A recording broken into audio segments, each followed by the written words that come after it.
Namaste and welcome to today's episode of TV9 News' Political Insights by me, your host Priyanka Deo. Here are the Bangladesh riots explained and why they're anti-Hindu. First up, a bit of context. What happened in Bangladesh? Prime Minister Narendra Modi arrived in Dhaka for a two-day visit on March 26th, which is Bangladesh's Independence Day. Now, PM Modi's visit was placed at the end of 10-day-long celebrations in Bangladesh, but broke out in protests. A group of Muslim worshippers held a protest on March 26th, and soon after that, clashes erupted with police having to use tear gas to control the crowds. The prominent Islamist group, Hifazat-e-Islam, called for a nationwide shutdown on March 28th in order to carry out the violent protests further. 2. Why are these rioters angry? Now, the riots were led by Islamists along with students of religious groups as well as left-wing groups. Now, agitators accuse Modi of pursuing anti-Muslim policies, and according to these groups, an example of a policy is the CAA, or the Citizenship Amendment Act. Now, this act gives asylum to religiously persecuted minorities in Bangladesh, Afghanistan and Pakistan.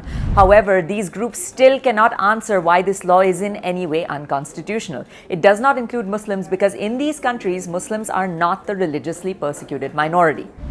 3. Will these riots hurt India-Bangladesh relations? Despite having positive bilateral relations, the anti-India sentiment is prominent among many Muslims in Bangladesh.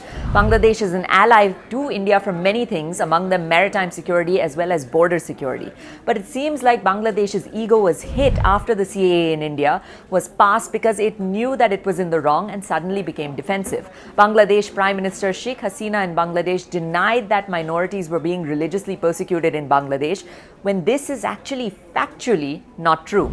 The ground reality in Bangladesh is that hundreds of refugees who were religiously persecuted have now returned to India under the CAA and are eligible to get citizenship on a fast-track basis. Now, bilateral relations overall will not be affected too much by these riots because the government under PM Sheikh Hasina arranged for Modi's visit. Now, what the riots do is serve as an indication of the extremism, radicalism and anti-India sentiment that exists in Bangladesh. Fourth and finally, the political analysis. How are the Bangladesh riots anti-Hindu? Now, unfortunately, this was mainly done on social media and spread information.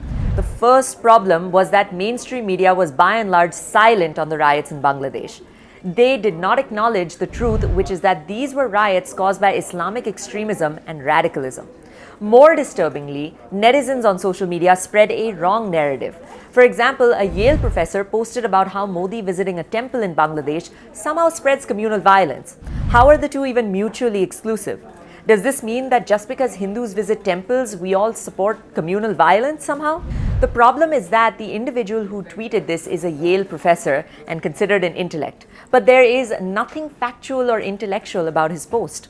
For this reason, I implore you to not be misled. Please understand the context and the facts before endorsing, sharing, or posting content, especially on social media, that spreads fake narratives and misinformation. The riots in Bangladesh use Mr. Modi's visit as an excuse to fuel up violence and chaos that was radical and extremist with a clear anti-India and anti-Hindu agenda.